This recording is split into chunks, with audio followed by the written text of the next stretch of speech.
요한복음 5장 14절부터 24절까지 제가 읽습니다.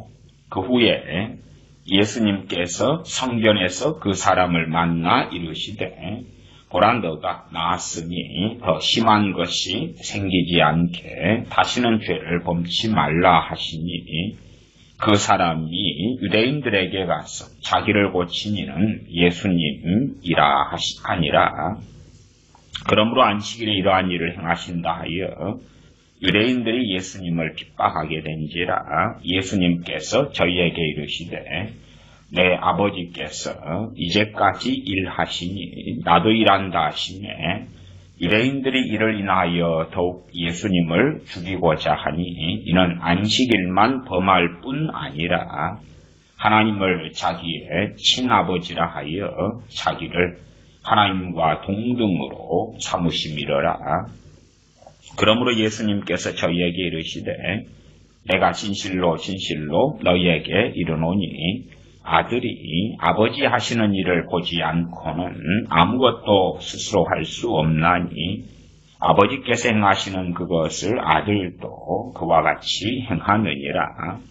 아버지께서 아들을 사랑하사 자기의 행하시는 것을 다 아들에게 보이시고 또 그보다 더 큰 일을 보이사 너희로 기이 여기게 하시리라. 아버지께서 죽은 자들을 일으켜 살리심같이 아들도 자기의 원하는 자들을 살리느니라.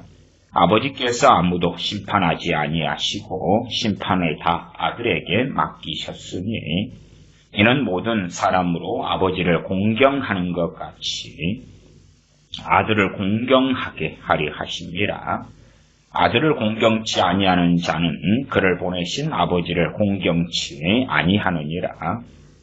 내가 진실로 진실로 너희에게 이르노니 내 말을 듣고 또 나 보내신 이를 믿는 자는 영생을 얻었고 심판에 이르지 아니하나니 사망에서 생명으로 옮겼느니라. 아멘.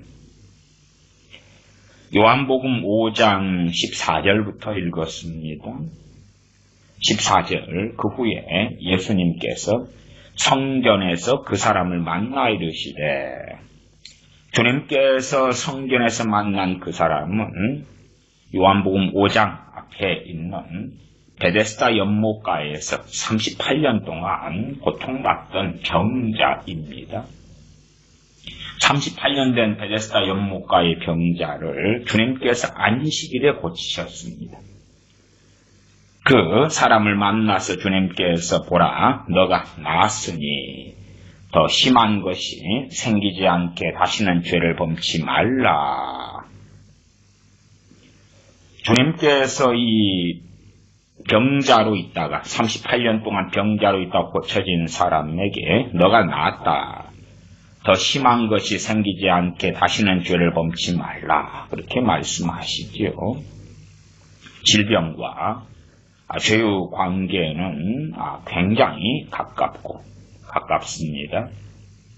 물론 우리가 겪는 모든 질병을 간단하게 죄 때문에 왔다 그렇게 말할 수는 없습니다. 물론 신학적으로 원죄로 인하여 사람의 타락을 통하여 질병이 들어온 것은 명확한 이야기입니다. 그러나 이제 우리의 삶 속에서 직접적인 원인으로 질병이 우리의 죄 때문에 우리가 어떤 도둑질, 간음, 살인, 미움, 증오, 사기, 거짓말, 우상숭배 등등을 통해서 질병이 발생한다.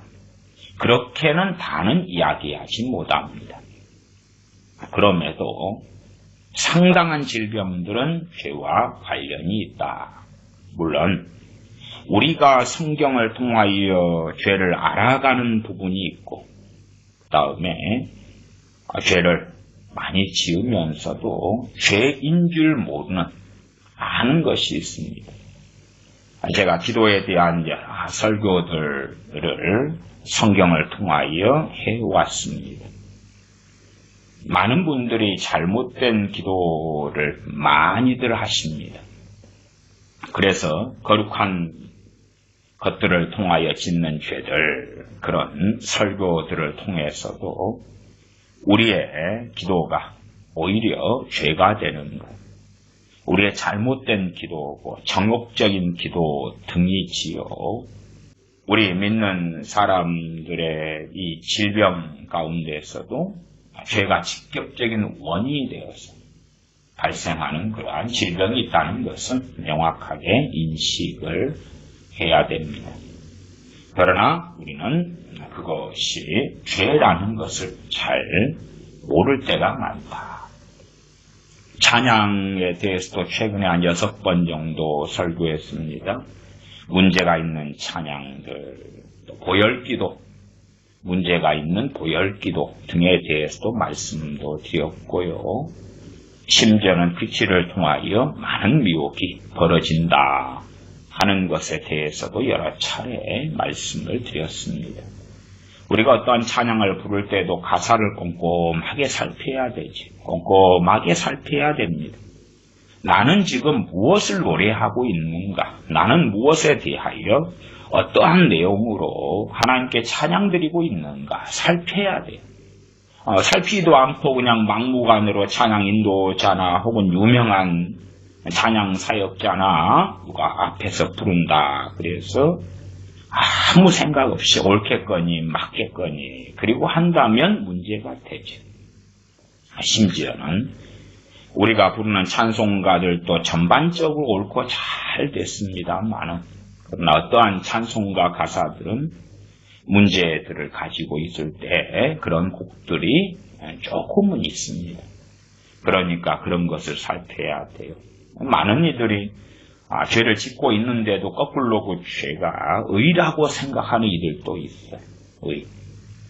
분별과 비판, 판단, 정죄에 있어서도 분별해야 될 때 분별을 가로막기도 하고 혹은 비판하지 않아야 될 것을 이건 분별이라고 생각하고 비판하고 정죄하고 또한 자기가 하나님 자리에 서서 그렇게 교회 개혁을 한다고 어리석게 그렇게 비판하고 정죄하면서 달려드는 그러한 사람들도 종종 볼 수가 있습니다.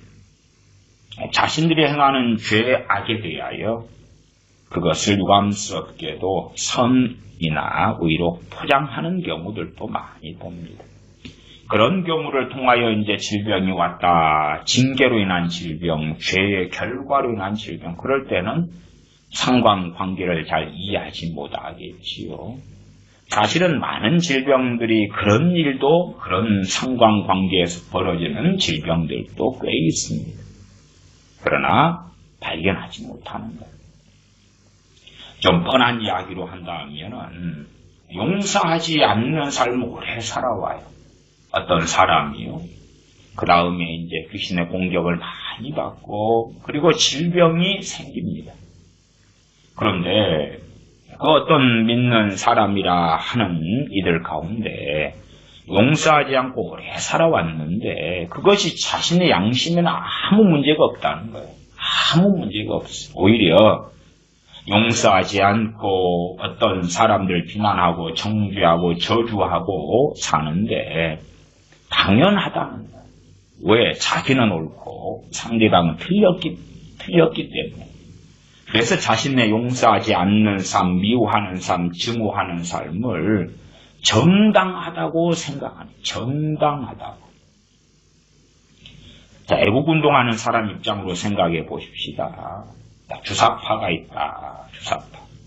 당연히 저는 주사파를 싫어합니다. 좋아하지 않습니다. 그렇죠. 당연한 이야기예요. 그런데 주사파를 싫어한다는 것하고 미워하거나 증오한다는 것은 다른 것입니다. 미워하고 증오하는 것으로 나아가면 내가 주사파에 대하여 하나님의 자리에 서게 되는 일이 벌어져요. 그리고 죄 속에 깊이 있게 죄악의 수렁 속에 발을 담그는 일이 벌어집니다. 그러나 그것이 죄가 아니라 주사파에 대하여 증오하고 미워하고 저주하고 그러는 것이 의다, 선이다. 하나님 보시기에 하나님을 기쁘시게 한다. 그렇게 생각하는 이를 또 유감스럽게 많습니다. 그래서 우리가 많은 사람을 판단할 때, 심지어 정치적으로 우파냐 좌파냐 하고 판단할 때에도 죄를 지을 때는 아주 많은 것을 이해하셔야 됩니다. 그래서 모든 죄가 직접적인 모든 질병이 직접적인 죄의 결과물이다 말할 수는 없습니다만, 그러나 상당히 많은 질병은 죄와 관련이 있다. 직접적인 관련이 있을 때들이 많다 하는 것은 짚고 넘어가겠습니다. 5장 15절 그 사람이 유대인들에게 가서 자기를 고치면 예수님이라 하니라. 그러므로 안식일에 이러한 일을 행하신다 하여 유대인들이 예수님을 핍박하게 된지라.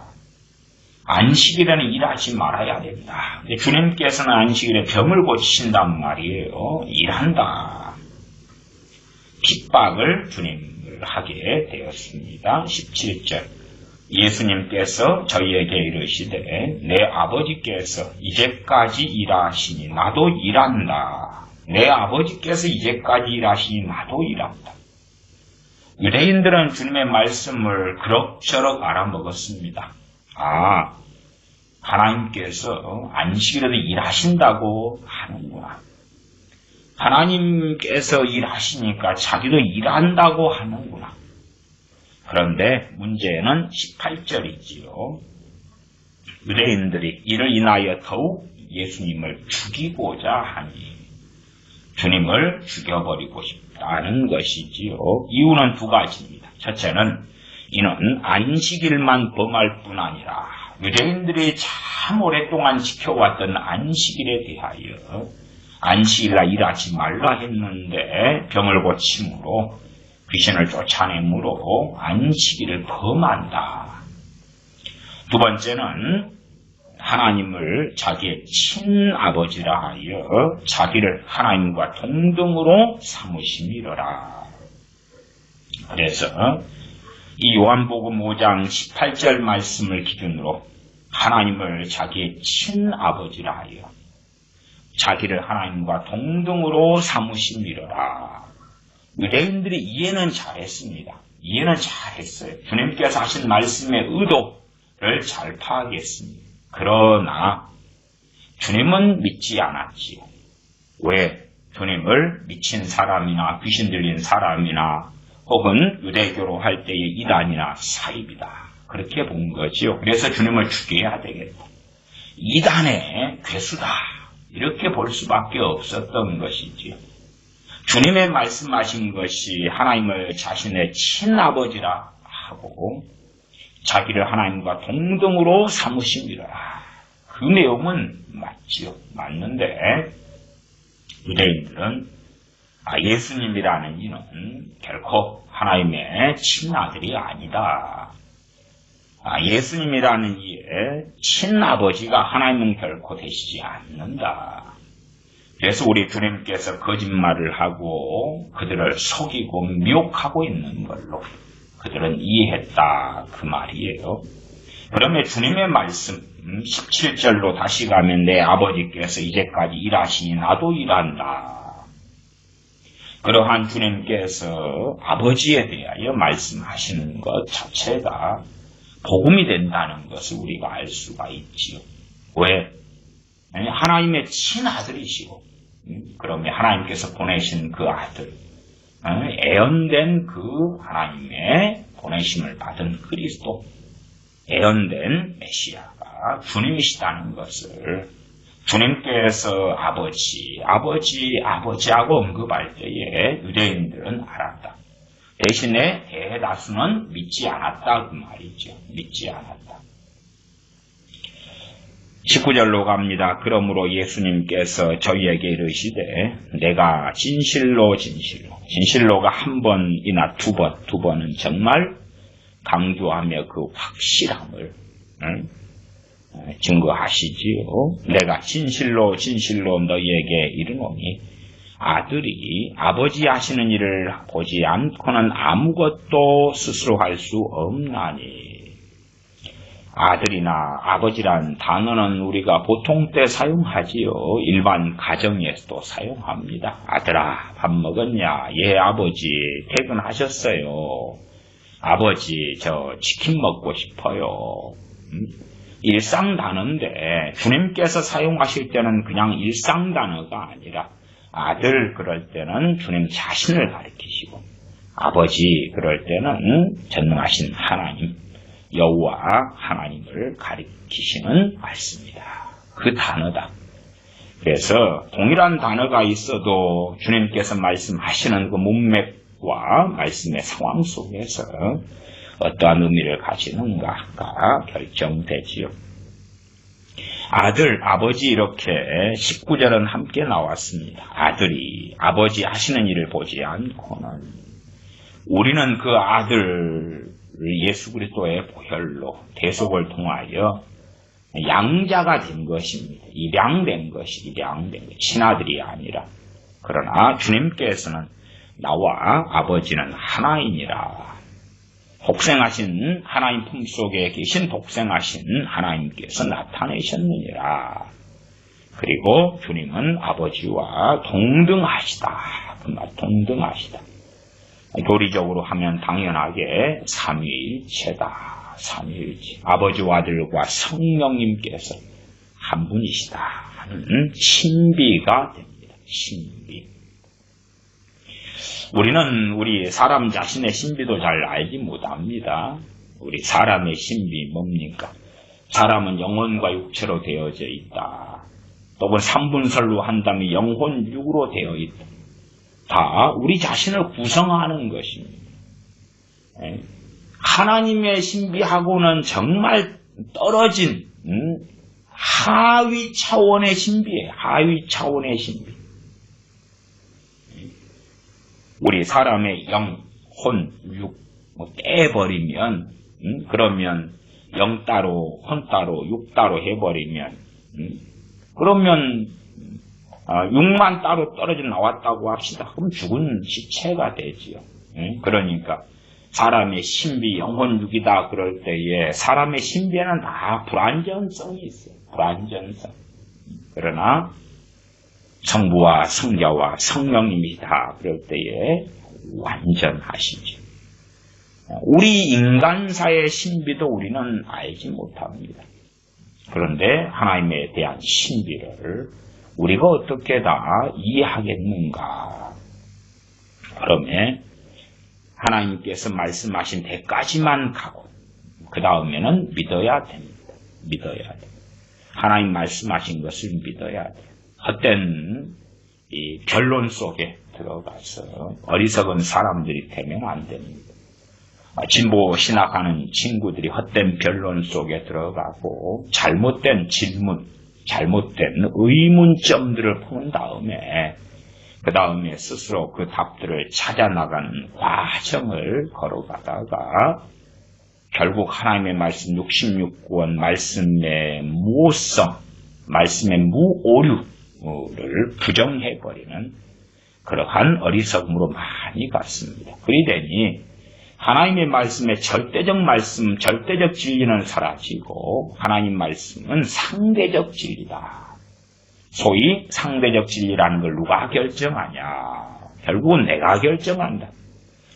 성경 예레미야서 몇 장 몇 절에 있는 말씀은 나는 사람이 집어넣은 걸로 본다. 하나님의 말씀은 아닌 걸로 본다. 나는 누가복음 몇 장 몇 절에 있는 말씀은 후대에 편집해서 넣은 걸로 본다. 아니, 나는 그건 하나님의 말씀으로 보고 그 구절 말고 그 뒤에 구절이 사람이 넣은 것 같다. 그렇게 이제 진보의 신학자들은 다 바라보는 해석과 관점이 다르다. 그 자유를 줘버리는 거지요. 그러면 각자가 이건 하나님 말씀이야, 이건 아니야, 이건 하나님 말씀이 아니고 이건 기야. 그런 상황 속에서 말씀이 어떻게 뿌리를 내리고 말씀을 믿음의 기준으로 삼을 수 있겠는가? 그렇게 안 되겠지요. 생각하지 않아야 될 것, 묻지 않아야 될 것, 넘지 않아야 될 선. 그런 것은 인간사 속에서도 많다는 것을 아셔야 됩니다.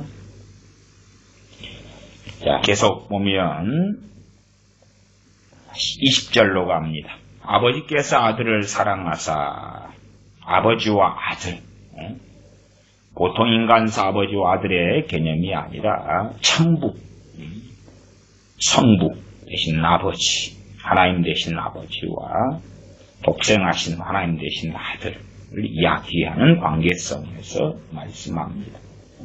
주님께서는 사람들의 시험에 들지 않게 그냥 하나님께서 나를 사랑하사 그러신다든지 그렇게 하면 되겠습니다만은 요한복음 5장 18절에 명확하지요. 유대인들의 주님께서 아버지께서 아들을 사랑하사 그럴 때에 야 자기를 친아들이다 그러면서 자기를 사랑한다고 하는구나. 기회만 닿으면 돌로 쳐 죽여야 되겠다. 주님 말씀을 들을 때마다 분개와 적개심이 솟아나지. 솟아나요. 그냥 보편적으로 하나님께서 여호와께서 이렇게 주께서 사용하면 유대인들 자신들도 그렇게 사용하니까 그러니까 문제없어. 한편으로는 그렇게 주님을 원망하는 사람도 있을 수 있어요. 자, 후대로 와서 이제 주님 자, 오순절 이후에 주님을 부활 승천하신 다음에 믿었다고 합시다. 시간이 흘러서. 근데 자기의 부모는 안 믿고 돌아가셨어요. 주님 잘못하셨어요. 주님께서 자꾸 말씀을 증거하실 때 내 아버지가 살아 계셨었는데 아버지께서 아들을 사랑하사 자기의 행하신 것을 다 아들에게 보이시고 또 그보다 더 큰 일을 보이사 너희로 기 여기게 하시리라. 이런 말씀들을 하시니까 우리 돌아가신 선친께서 주님에 대해 적개심이 일어나고 분개가 일어나가지고 주님을 안 믿은 것 아닙니까? 믿게 하시려면 주님께서 내 아버지가 살아있을 때 아버지가 이 유대인 중에 한 명이었는데 아버지가 용납할 정도까지만 뭘 이야기하시고 아버지를 너무 사랑하셔서 구원하셔야 됐잖아요. 그러면 아버지가 말씀을 들을 때 이 친구는 내가 하는 이 말씀을 받지 못하겠구나. 그러면 이 친구가 받을 만한 말씀으로 지혜롭게 바꾸시고 그래서 용납 가능한 눈높이에 맞추어서 말씀을 전하셔야지. 요한복음 5장 17, 18절 말씀처럼 내 아버지께서 이제까지 일하시니 나도 일한다. 이런 말씀을 하셔가지고 더욱 예수님을 죽이고 싶어요. 그 다음에 안식일에 유대인들이 일하는 거, 심지어 병을 고치고 귀신을 쫓아내는 것조차도 일하는 걸로 보아서 정말 증오하고 싫어하는 판국인데 주님 덕을 세우시기 위하여 안식일에 아무것도 안 하시면 더 많은 유대인들이 믿을 거 아니었습니까? 왜 유대인들이 싫어하는 일을 자꾸 하셨습니까? 또한 믿은 다음에는 이제 다 그냥 하나님께서 주님의 친아버지셨고 주님께서 아버지 하나님의 친아들이셨다. 이거 다 믿은 다음에는 알게 되잖아요. 믿은 다음에 알게 되니까 성령님의 행하시는 사역 가운데 성령님의 진리를 인도하시며 가르치시는 가운데 그렇게 하시면 되지. 왜 그냥 엉뚱하게 쓸데없이 이렇게 말씀하셔가지고 내 아버지로 하여금 주님을 못 믿게 했습니까? 그렇게 이제 나중에 믿은 사람이 그렇게 원망할 수도 있을 거 아니에요? 다 어리석은 사람들은 하나님 중심이 아니라 자기 중심, 자기 본의로 생각하고 이해하고 판단하기를 좋아합니다. 오히려 주님의 말씀을 듣고 믿을까 말까, 순종할까 불순종할까를 각자가 결정하는 것이 결정하는 것. 우리 주님께서는 아버지께서 아들을 사랑하사 그리고 말씀하시는 걸 통하여 내가 하나님 아버지께서 보낸 메시아고 내가 친자식이다. 내가 그리스도다. 내가 그리스도다. 너희들이 그렇게 기다려왔던 그 그리스도다. 사마리아 한 여인이 우물가에 낮에 물을 길러 나왔지요. 그 사마리아 여인도 메시아를 기다리고 있었죠. 메시아를 기다리고 있었어요. 그러면 그 반쪽이라고 말하는 사마리아인도 사마리아 여인도 주님을 기다렸다면 유대인들은 얼마나 기다렸겠는가? 유대인들은 얼마나 기다렸겠는가? 주님께서는 명확히 밝히신 거예요. 아버지와 아들의 이야기를 계속 하시면서 밝히신 거예요. 다시 20절로 갑니다. 아버지께서 아들을 사랑하사 자기의 행하시는 것을 다 아들에게 보이시고 또 그보다 더 큰 일을 보이사 너희로 기이 여기게 하시리라.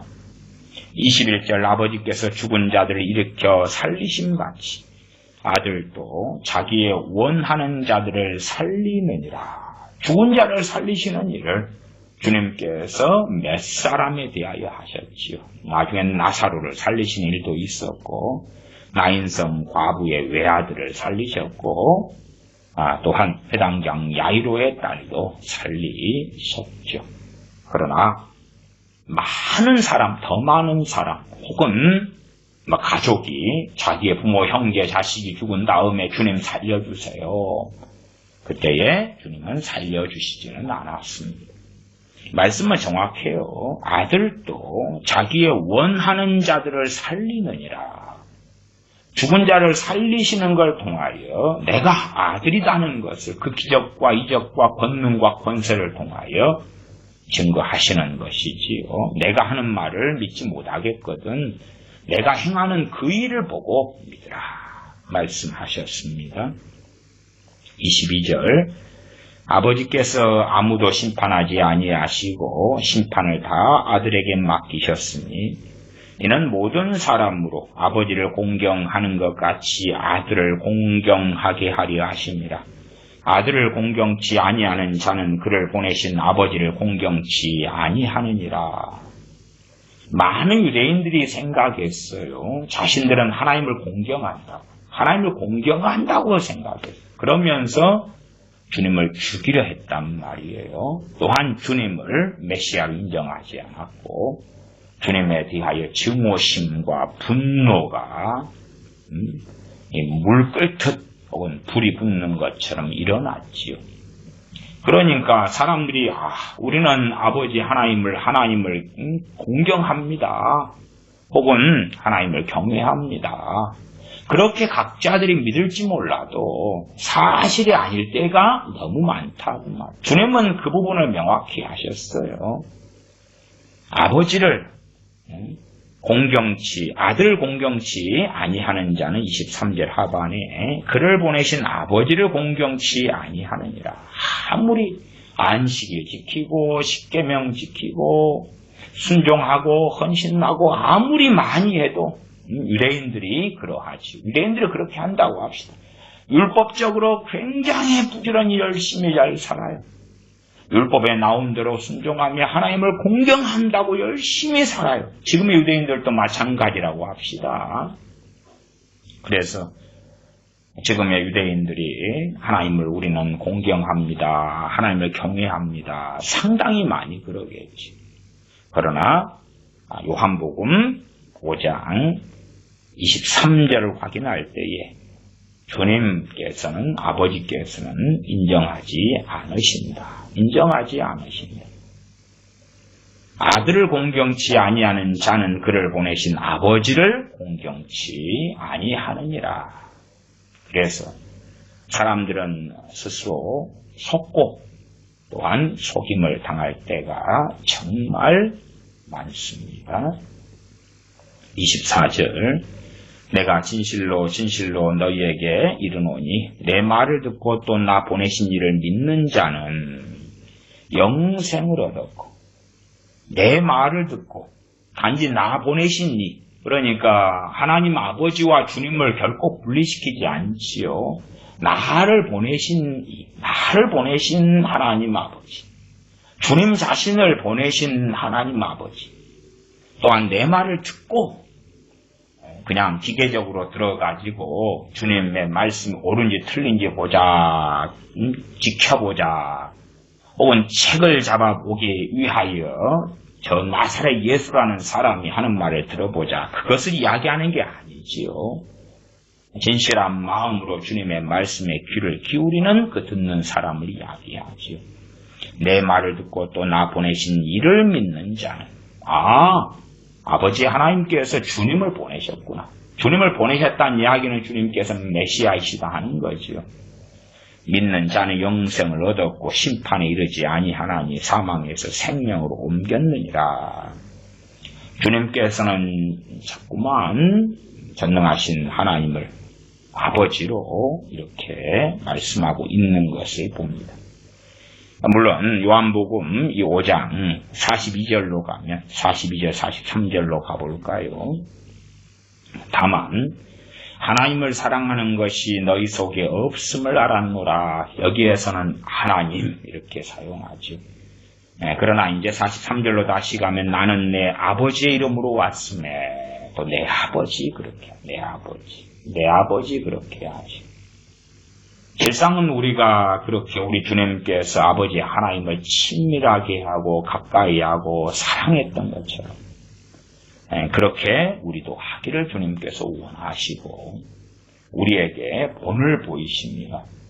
어떻게 아버지 하나님을 가까이 하시며 사랑하며 경외하며 친밀하며 또한 그렇게 기도하시며 섬기셨는가를 명확하게 보여주셨습니다. 명확하게요. 요한복음 8장으로 가겠습니다. 요한복음 8장 39절로 갑니다. 요한복음 8장 39절부터 제가 읽습니다. 대답하여 가로되 우리 아버지는 아브라함이라. 아버지가 아브라함이다. 유대인들이 그럽니다. 예수님께서 가라사대 너희가 아브라함의 자손이면 아브라함의 행사를 할 것이오매. 지금 하나님께 들은 진리를 너희에게 말한 사람이 나를 죽이려 하는도다. 아브라함은 이렇게 하지 아니하였느니라. 하나님께 들은 진리, 하나님 호칭 사용합니다. 41절 너희는 너희 아비의 행사를 하는도다. 아브라함이 우리 아비다. 주님은 부정하시죠. 아니다. 너희는 너희 아비의 행사를 하는도다. 대답하되 우리가 음란한 데서 나지 아니하였고 아버지는 한 분뿐이시니 곧 하나님이시로다. 하나님을 아버지라고 유대인들이 일컫습니다. 그러니까 주님께서 하나님을 아버지라고 일컫는 건 친아들이라는 의미고, 그리고 이제 유대인들이 말하는 하나님은 우리 아버지시다 하는 것은 일반적인 개념에서 이야기하는 것입니다. 일반적이다 그러면 이사야 64장 8절을 제가 읽어보면 그렇습니다. 이사야 64장 8절에 그러나 여호와여 주는 우리 아버지시니이다. 우리는 진흙이요 주는 토기장이시니 우리는 다 주의 손으로 지으신 것이라. 하나님이 창조주이신데 하나님께서 우리를 만드셨다. 그렇기 때문에 우리의 아버지가 되신다. 그런 개념이에요. 그런 개념. 그래서 유대인들도 하나님, 아버지는 한 분뿐이시니 곧 하나님이시로다. 그렇게 말합니다. 42절 예수님께서 가라사대 하나님이 너희 아버지였으면 너희가 나를 사랑하였으리니 이는 내가 하나님께로 나서 왔습니다. 나는 스스로 온 것이 아니요 아버지께서 나를 보내신 것이니라. 어찌하여 내 말을 깨닫지 못하느냐. 이는 내 말을 들을 줄 알지 못함이로다. 너희는 너희 아비 마귀에게서 났으니 너희 아비의 욕심을 너희도 행하고자 하느니라. 저는 처음부터 살인한 자의 진리가 그 속에 없으므로 진리에 서지 못하고 거짓을 말할 때마다 제 것으로 말하나니 이는 저가 거짓말장이요 거짓의 아비가 되었음이니라. 내가 진리를 말하므로 너희가 나를 믿지 아니하는도다. 주님께서는 진리를 말씀하십니다. 진리를. 참 갈수록 심각해지는 것은 이 강단에서 진리가 아니라 자신의 이론, 자신의 생각, 자신의 논리, 또한 사람들이 듣기 좋아하는 좋은 말들, 사람들이 기뻐하는 말들을 전하는 일들이 많아졌다 하는 비극이 되어집니다. 주님께서는 45절 내가 진리를 말함으로 너희가 나를 믿지 아니하는도다. 진리를 주님이 말씀하시니까 믿지 않는다. 안 믿으니까 뭐합니까? 주님은 사기꾼이요 거짓말장이요 마귀의 사람이요 귀신이 들렸다 잡혔다 그렇게 하지 않습니까? 주님께서 진리를 말씀하시니까 너희가 나를 믿지 아니하는 거다. 그러면 주님께서 진리를 감추셔야 됩니까? 포기하셔야 됩니까? 숨기셔야 됩니까? 그렇지 않지. 그렇지 않아. 진리를 주님께서 말씀하신 다음에 듣는 사람들이 선택하는 것입니다. 선택해. 주님이 하신 진리의 말씀을 믿고 받아들일 것인지 안 믿을 건지.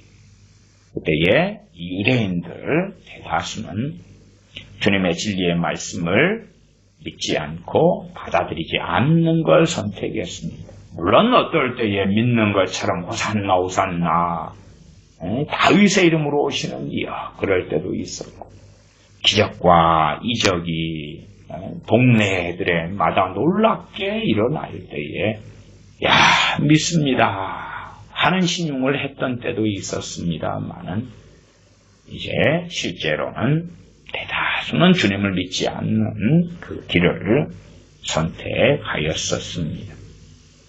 요한복음 10장을 봅니다. 요한복음 10장 15절부터 보겠습니다.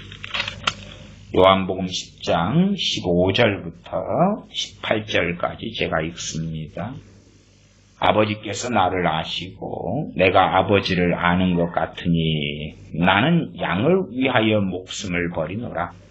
또 이 우리에 들지 아니한 다른 양들이 내게 있어 내가 인도하여야 할 터이니 저희도 내 음성을 듣고 한 무리가 되어 한 목자에게 있으리라. 아버지께서 나를 사랑하시는 것은 내가 다시 목숨을 얻기 위하여 목숨을 버립니다. 이를 내게서 빼앗는 자가 있는 것이 아니라 내가 스스로 버리노라. 나는 버릴 권세도 있고 다시 얻을 권세도 있으니 이 계명은 내 아버지에게서 받았노라. 내 아버지, 내 아버지. 얼마나 살아계신 아버지께서, 주님께서 아버지 하나님을 친밀히 여기셨는지 알 수가 있습니다. 사실은 우리들 가운데 많은 이들은 우리의 마음 중심에서부터 하나님 아버지를, 아버지 하나님을 멀리하는 그런 이들이 유감스럽게도 많기도 합니다. 로마 카톨릭이나 정교회, 또 마찬가지 로마 카톨릭과 정교회가 하는 것이 옳다 하는 NCK나 WCC나 WEA 이런 사람들은 뭐 비슷하니까 그러겠죠. 유유상종이 되니까 그럴 것입니다. 로마 카톨릭 정교회는 어떻게 하나님께 나아가려 합니까? 성모 마리아를 통하여 예수님께 나아가서 주님을 통하여 이제 하나님께 나아가는, 아니면 성인들에게 기도하여 주님께 나아갔다가 다시 주님께서 또 아버지께 인도해 주시는, 그렇게. 왜? 주님을 통하여 주님의 이름을 믿음으로 아버지께 담대히 그 보좌 앞에 나아가지 않는 그 사람들을 보죠. 왜 그렇습니까? 하나님을 너무 가까이 하기 싫다, 멀리 하겠다. 그러나 그래도 하나님의 은혜가 필요하고 도우심이 필요하니까 완전히 멀리 할 수 없으니까 적절한 거리를 유지해야 되는데, 우리의 진짜 사랑하는 이는 저 성모 마리아시다.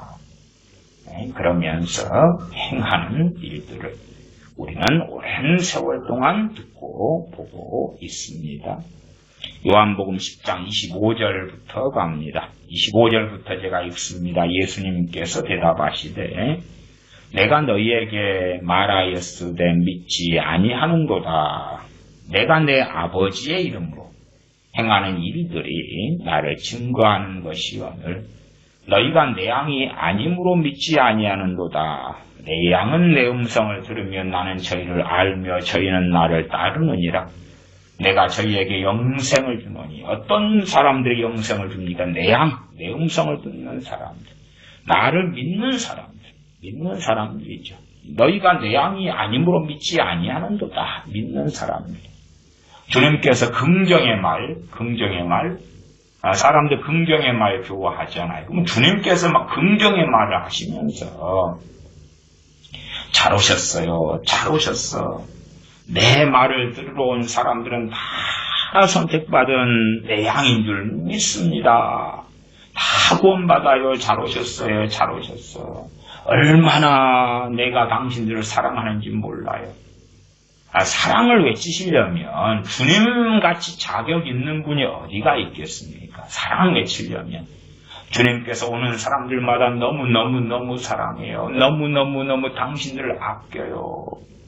사랑해요. 그냥 내 뼈골을 갈아서라도 당신들을 구원하고 싶어요. 사람들은 그런 주님을 전하거나 믿거나 가르치기를 좋아하기도 합니다. 주님께서는 너희가 내 양이 아님으로 믿지 아니하는도다. 가장 부정적인 말씀이죠.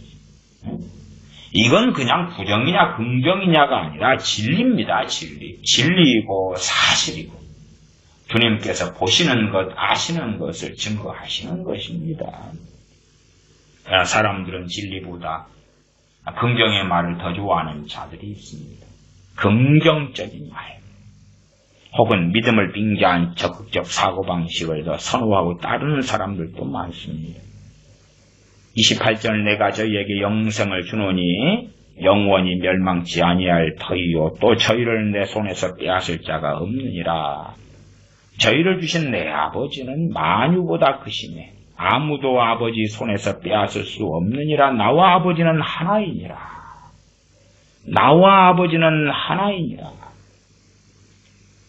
아버지는 하나이니라 하면서 명확하게 실상은 주님께서 메시아심을 증거하신 것이에요.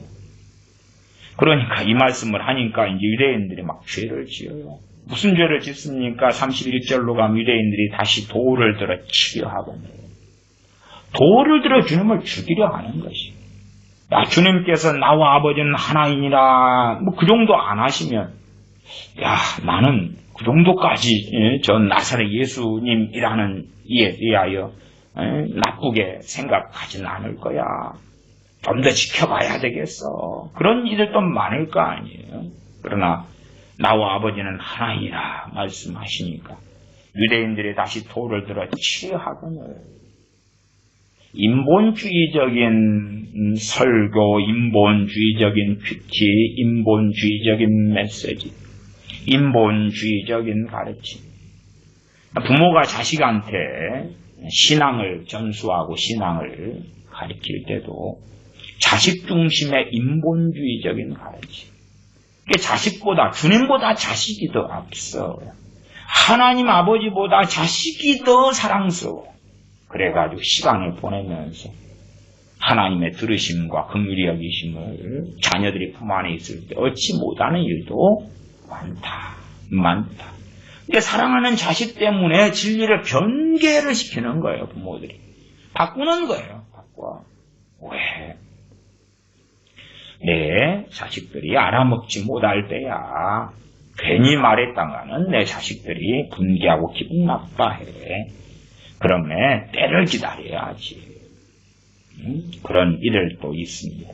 물론 지혜롭게 행해야 되는 것은 당연한 것입니다. 32절에 예수님께서 대답하시되 내가 아버지께로 말미암아 여러 가지 선한 일을 너에게 보였거늘 그 중에 어떤 일로 나를 돌로 치려 하느냐. 33절 유대인들이 대답하되 선한 일을 인하여 우리가 너를 돌로 치려는 것이 아니라 참남함을 인하니 너가 사람이 되어 자칭 하나님이라 함이로다. 자칭 하나님이라. 이게 잘 이해하고 있는 거예요. 주님께서 아버지 이야기를 하실 때에 유대인들은 알아먹었어요. 주님께서는 내 아버지. 또한 자신이 아들 이렇게 할 때에 자기를 하나님이다 하는 거구나. 이게 알아먹었어요. 자기를 하나님이다 하는 거구나. 이러한 말씀들이 그래서 본질적으로 복음이 되지.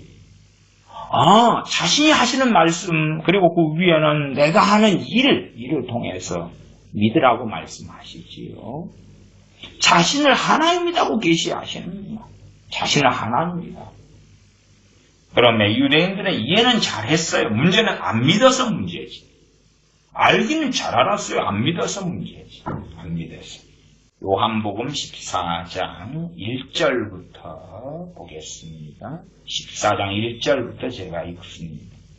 너희는 마음에 근심하지 말라. 하나님을 믿으니 또 나를 믿으라. 하나님을 믿으니 하나님으로 주님 말씀하셨습니다. 그러면서 2절에는 그 하나님과 자신의 관계 속에서 내 아버지 집에 거할 곳이 많도다. 우리가 마태복음을 볼 때는 너희 아버지, 또 하늘에 계신 우리 아버지 이렇게 기도해라. 너희 아버지께서 구제할 때에 보신이 은밀하게 하고 기도할 때에 은밀하게 해서 골방에 들어가 기도하고 금식할 때에도 너희 아버지께 그렇게 온전히 보일 수 있도록 해라. 너희 아버지. 요한복음에서는 14장 이전에 내 아버지 집에 거할 곳이 많도다.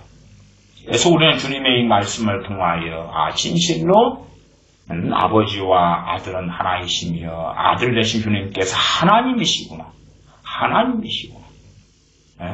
신학적으로 성자하는 아들이시면서 하나님이시구나. 그런 것을 명확히 해야 됩니다. 내 아버지 집에 거할 곳이 많도다. 그렇지 않으면 너희에게 일렀으리라. 내가 너희를 위하여 처소를 예비하러 가노니 가서 너희를 위하여 처소를 예비하면 내가 다시 와서 너희를 내게로 영접하여 나 있는 곳에 너희도 있게 하리라. 6절로 갑니다. 예수님께서 가라사대 내가 곧 길이요 진리요 생명이니 나로 말미암지 않고는 아버지께로 올 자가 없느니라. 아버지. 너희가 나를 알았다면 내 아버지도 알았으리로다. 이제부터는 너희가 그를 알았고 또 보았느니라. 빌립이 가로되 주여 아버지를 우리에게 보여주옵소서. 그리하면 족하겠나이다. 아버지를 좀 보여주세요. 예수님께서 가라사대 빌립아 내가 이렇게 오래 너희와 함께 있으되 너가 나를 알지 못하느냐. 나를 본 자는 아버지를 보았거늘 어찌하여 아버지를 보이라 하느냐. 나는 아버지 안에 있고 아버지는 내 안에 계신 것을 너가 믿지 아니하느냐. 주님을 본 자는 아버지를 보았다. 주님 안에 아버지가 계시고 아버지 안에 주님이 계셨다. 내가 너희에게 이르는 말이 스스로 하는 것이 아니라 아버지께서 내 안에 계셔 그의 일을 하시는 것이라. 어쨌든 주님 말씀하실 때 제자들은 제대로 알아먹지 못했다는 걸 알 수가 있지요. 이 빌립도 빌립 사도입니다. 11절 내가 아버지 안에 있고 아버지께서 내 안에 계심을 믿으라. 이건 왜 이해하라 그게 아니라 믿으라 말씀하시는 믿으라. 히브리서도 나와 있습니다만은 천지를 하나님이 창조하신 것에 대하여 뭐 해야 됩니까? 창조하시는 그 당시로 가가지고 실제로 본 다음에 믿는다. 보고 믿습니까? 아니죠. 보지 않고 믿지요. 그래서 하나님 말씀의 진리에 많은 것들이 믿음으로 나아갈 수밖에 없습니다. 삼위일체 하나님에 대하여 뭐 합니까? 믿습니다. 아버지와 아들께서 하나이신 것을 우리는 믿습니다. 하나이시다면서 아버지와 아들이 따로 분리되어 있는 것을 보지. 왜? 아들께서는 이 땅에서 사역하셨고 아버지께서는 하늘에 계시고 그래서 기도도 하늘에 계신 우리 아버지여 그렇게 하라 그랬죠. 하늘에 계신 천부께서 하늘의 아버지께서. 그러나 그 신비 속에 아버지와 아들은 하나이시다고 말씀하죠. 그러면 그것은 믿어야 되는 거죠. 믿어야 할 것을 우리의 이성과 지성으로 다 이해하고 생각하려다 보면 깊은 수렁, 함정 속에 종종 빠질 수가 있습니다. 16절로 갑니다. 내가 아버지께 구하겠습니다. 누가요? 주님께서 아버지께 구하시겠다. 그가 또 다른 보혜사를 너희에게 주사. 보혜사 성령, 또 다른 보혜사, 그러니까 주님도 보혜사에 들어갑니다. 주님도 보혜사. 근데 또 다른 보혜사는 성령님이시죠. 성령님을 누가 주시는 겁니까? 아버지께서 주시는 것입니다. 아버지께서. 말씀 그대로 성령님을 구할 때도 성령님 임해주세요 하는 것보다 아버지여 성령님을 부어주세요. 성령님을 보내어주세요. 아버지 성령님으로 충만케 해주세요. 그렇게 기도하는 것이 성경적으로 옳다. 또 다른 보혜사를 너희에게 주사. 누가 주셔요? 아버지께서. 영원토록 너희와 함께 있게 하시니 저는 진리의 영이라. 20절로 가면 그날에는 내가 아버지 안에 너희가 내 안에 내가 너희 안에 있는 것을 너희가 알리라. 21절 나의 계명을 가지고 지키는 자라야 나를 사랑하는 자니 나를 사랑하는 자는 내 아버지께 사랑을 받을 것이 나도 그를 사랑하여 그에게 나를 나타내리라. 나의 계명을 가지고 지키는 자. 나의 계명. 주님의 계명이 아버지의 계명이고 아버지의 계명이 주님의 계명이죠. 그 가운데 주님께서 최소한의 문맥에서는 직접 증거하시고 말씀하신 것들이 나의 계명에 들어가겠죠. 최소 문맥은 그렇습니다. 넓은 문맥은 성경 66권이 될 것이고 좁은 문맥에서는 주님께서 친히 땅에 계시면서 증거하신 말씀들이 나의 계명이 될 것이다. 나의 계명을 가지고 지키는 자라야 나를 사랑하는 자다. 그 사람에게 아버지께서 그를 사랑하실 것이다. 말씀하시오. 그러면 많은 사람이 주님의 계명을 지키는 데 관심이 없으면서 아버지의 사랑을 막 노래하고 이야기할 수도 있습니다. 그러나 성경적으로는 상당한 성경 구절을 통하여 맞게끔 느껴져도 최소한 우리는 압니다. 그 아버지의 사랑을 실제의 삶 속에서는 누리지 못할 것이다 하는 것을 우리는 압니다. 23절로 가면 예수님께서 대답하여 가라사대 사람이 나를 사랑하면 내 말을 지키리니 내 아버지께서 저를 사랑하실 것이요 우리가 저에게 와서 거처를 저와 함께하리라. 나를 사랑하지 아니하는 자는 내 말을 지키지 아니하나니 너희의 듣는 말은 내 말이 아니요 나를 보내신 아버지의 말씀이니라. 요한복음을 보시면은 하나님 이렇게 말씀하신 부분들이 있습니다만은 굉장히 많은 부분들이 내 아버지, 아버지, 아버지. 얼마나 주님께서 아버지를 사랑하셨고 또한 경외하셨고 가까이 하셨고 친밀히 하셨는지.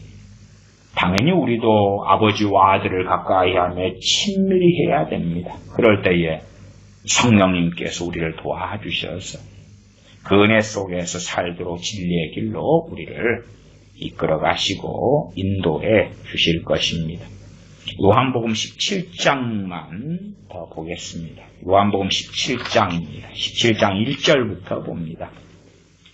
예수님께서 이 말씀을 하시고 눈을 들어 하늘을 우러러 가라사대 아버지여 때가 이르러 싸우니 아들을 영화롭게 하사. 여기서 아버지여, 아버지와 아들 관계 속에서 아버지여 아들을 영화롭게 하사 아들로 아버지를 영화롭게 하게 하옵소서. 아버지께서 아들에게 주신 모든 자에게 영생을 주게 하시려고 만민을 다스리는 권세를 아들에게 주셨음이로소이다. 영생은 곧 유일하신 참 하나님과 그의 보내신 자 예수 그리스도를 아는 것이니이다. 아버지께서 내게 하라고 주신 일을 내가 이루어 아버지를 이 세상에서 영화롭게 하였사오니 아버지여 창세전에 내가 아버지와 함께 가졌던 영화로서 지금도 아버지와 함께 나를 영화롭게 하옵소서. 창세전에 우리의 관념 이성 속에서 창세전은 우리는 알 수 없습니다. 창세전을 어떻게 상상합니까? 말씀에 계시되지 않았는데 우리가 어떻게 알겠습니까?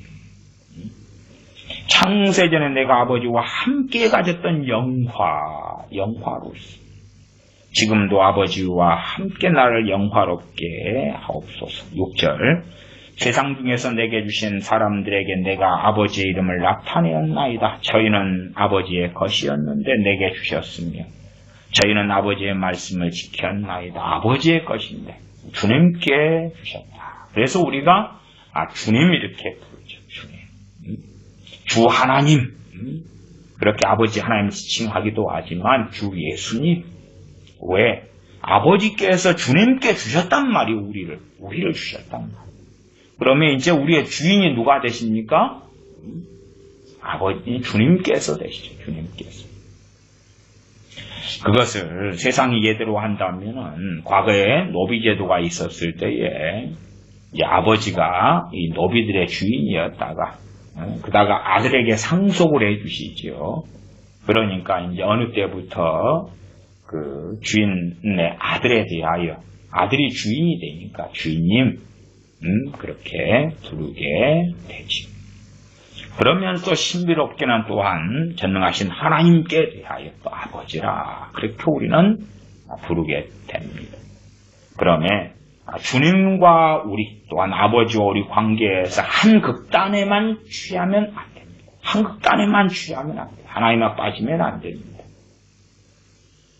네, 주님께서 종들에게 달란트나 문화 등을 나누어 주시고 가시면서 내가 돌아올 때까지 장사해라. 그리고 이제 착하고 충성된 종인지 게으르고 악한 종인지 주님 오셔서 그래서 좌우로 나누시고 알곡과 가라지로 나누시지요. 주님께서 딱 오시니까 문화 갖고 달란트 한 달란트 받아서 묻어놓은 종이 친구에 오셨는가? 아니면 당신도 하나님의 아들인데 나도 아들일세. 오 형제여 맘먹어보세. 당신이 뭔데 나를 심판하려 하는가? 아니지요. 아버지께서 아들에게 심판하는 권세를 주셨다. 말씀하지요. 그러면 한 극단에 취하면 정말 어리석고 어리석은 사람들이 됩니다. 17장 7절 지금 저희는 아버지께서 내게 주신 것이 다 아버지께로서 온 것인 줄 알았나이다. 나는 아버지께서 내게 주신 말씀들을 저희에게 주었사오며 저희는 이것을 받고 내가 아버지께로부터 나온 줄을 참으로 아오며 아버지께서 나를 보내신 줄도 믿었사옵나이다. 주님께서 아버지께서 나를 보냈다. 말씀하실 때에 믿어야 되죠. 믿어야 되지. 진짜입니까? 증거 내놔 보세요. 그러니까 주님께서는 그런 어리석은 우리에 대하여서 내가 한 일을 통해서라도 믿어라. 그렇게도 말씀하십니다. 주님께서 아버지께 하는 기도가 계속하여 이 요한복음 17장에는 나와 있습니다. 그 가운데 21절로 건너가겠습니다. 아버지께서 내 안에 내가 아버지 안에 있는 것 같이 저희도 다 하나가 되어 우리 안에 있게 하사 세상으로 아버지께서 나를 보내신 것을 믿게 하옵소서. 하나가 되면 어떤 WCC의 하나 아니면 NGCK의 하나 로마 가톨릭과 개신교회 개혁교회가 하나 되는 것 그걸 이야기하는 게 아닙니다. 진리 없는 하나는 존재할 수가 없는 것입니다. 진리 없는 하나는 그것은 꾸정물통에 불과하고 그리고 몸이 괴질에 의하여 썩어가는 것에 불과하지요. 진실로 성령님 안에서 성령님이 하나 되게 하신 것. 성령님은 무엇을 통해 하나 되게 하십니까? 성령님은 진리 영이시기 때문에 진리 안에서 진리의 사랑 안에서 하나가 되는 것입니다. 그렇게 할 때에 세상 사람들이 주님을 믿게 된다 그 말이에요. 세상으로 아버지께서 나를 보내신 것을 믿게 하옵소서. 24절로 갑니다. 아버지여 내게 주신 자도 나 있는 곳에 나와 함께 있어.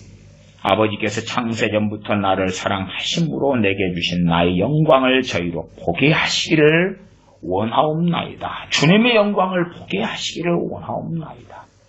주님의 영광을 볼 때에 더 주님을 경외하고 사랑하며 경배하며 찬양하며 찬미하겠지요. 25절 의로우신 아버지요 세상이 아버지를 알지 못하여도 나는 아버지를 알았었고 저희도 아버지께서 나를 보내신 줄 알았사옵나이다. 주님의 사도들에 대한 이야기입니다. 가론이 다 빼놓고요. 26절. 내가 아버지의 이름을 저희에게 알게 하였고 또 알게 하리니 이는 나를 사랑하신 사랑이 저희 안에 있고 나도 저희 안에 있게 하려 함이 아니다. 우리 주님께서 얼마나 아버지를 사랑하셨고 또한 아버지께서도 주님을 사랑하셔서 아들을 사랑하셔서 자신을 계시하셨고 주님께서 얼마나 기도 가운데 아버지를 친밀히 여기셨고 또한 말씀을 증거하실 때에 아버지 하나님을 친밀히 여기셨는지 그리고 그 아버지 하나님께서 또한 우리에게 너희 아버지시다 말씀하시는 증거가 주님의 십자가의 대속의 그 은혜 때문에 그러하게 되었습니다. 기도하겠습니다. 아버지 하나님, 저희가 어리석은 사람들이 되어져서 마음에서부터 하나님 아버지를 멀리하는 이들이 아니라 진실로 아들을 보내시며 아버지께서 우리를 긍휼히 여기셔서 그 아들을 통하여 우리를 부르시온즉 그 아버지의 사랑에 우리가 반응하고 화답하며 감사하며 찬양하며 노래하며 경배하며 순종하며 기뻐하며 기쁘게 즐겁게 아버지의 말씀에 또한 아들의 말씀을 따르며 순종하며 아들의 계명을 지켜 아버지를 영화롭게 아들을 영화롭게 하는 우리가 되게 하여 주시옵소서. 우리 주 예수님의 이름으로 기도하옵나이다. 아멘.